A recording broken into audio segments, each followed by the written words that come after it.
All right, everybody, it's Carl again, and now we're going to go ahead and take you around, kind of an outside walk around of the RV to kind of get you familiar with how all that looks and what you'll be operating in the hinterlands of Montana, Wyoming, Idaho, and any other place that you may be traveling while you're with our vehicle. So here we go. Starting at the drivers, we have a Ford Econoline E450, powered by the V10 V10 Ford gasoline V8 with a 4-speed automatic. Um, these are great motors. They're widely used, as you can well imagine, like all the U-Haul trucks and things like that. They all use these. It does have cruise control, air conditioning, and tilt wheel, kind of all the comforts. It does also have a backup camera in here. I'll just show you that real quick right there. We've added that on. You just touch that button right there, and within a few seconds, you have the rear view of the coach.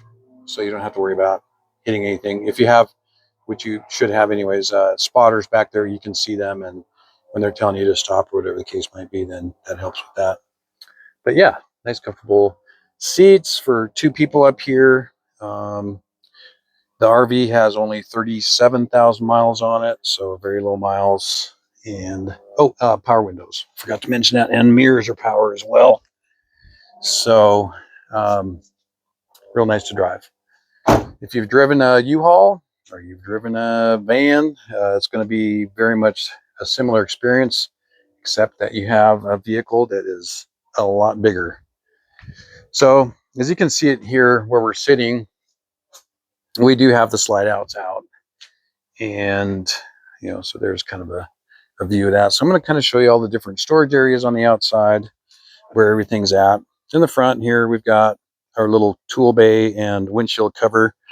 Some tools in here, jumper cables, just in case, and some of that stuff. So that all works real good.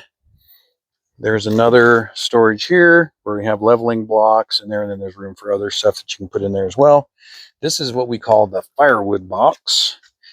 So we got at least starting the season out, we got some in there, going through the season, as long as they allow us to burn wood.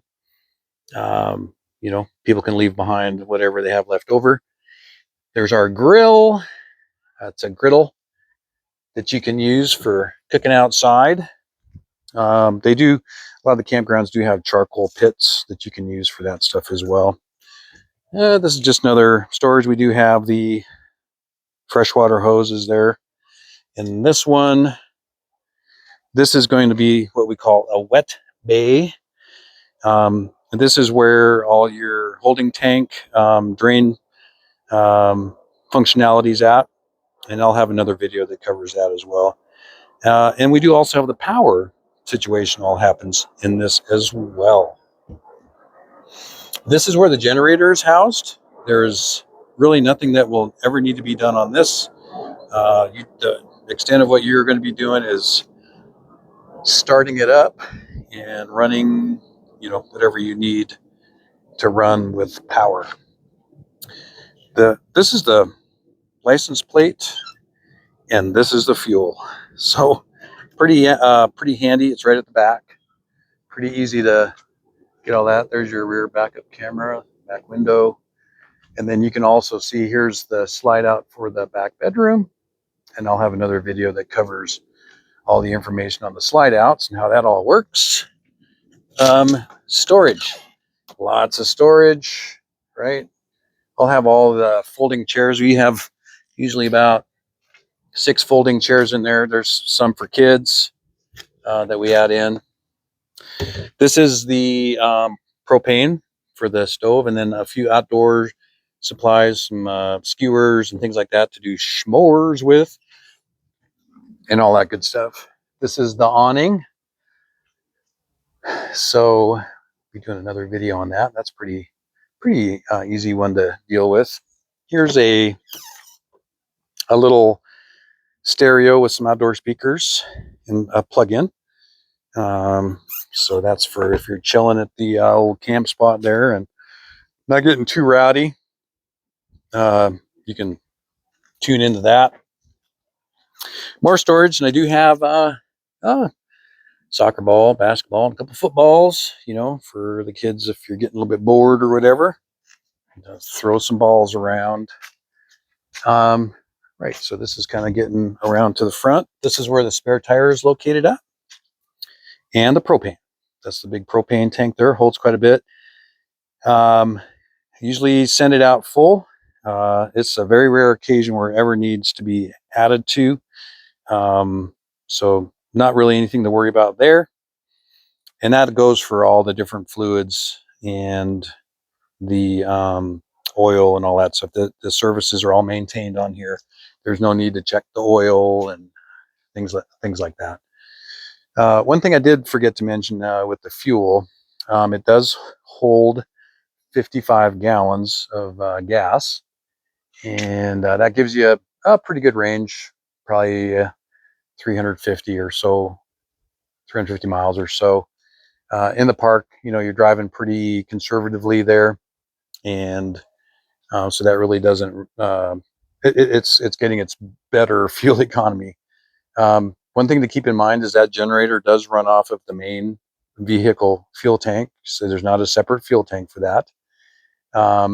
However, it will not run. The generator will not run if the gas tank is below a quarter tank. Okay, so if you find yourself trying to start it up and the generator won't start, or conversely, it stops running, your first troubleshooting on that would be to check the fuel tank.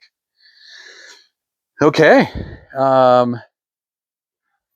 that's sound. Now I'm going to start doing some component videos, how to hook up the water and the holding tank drains and refrigerator slide outs. That's the important one. Hooking up the power.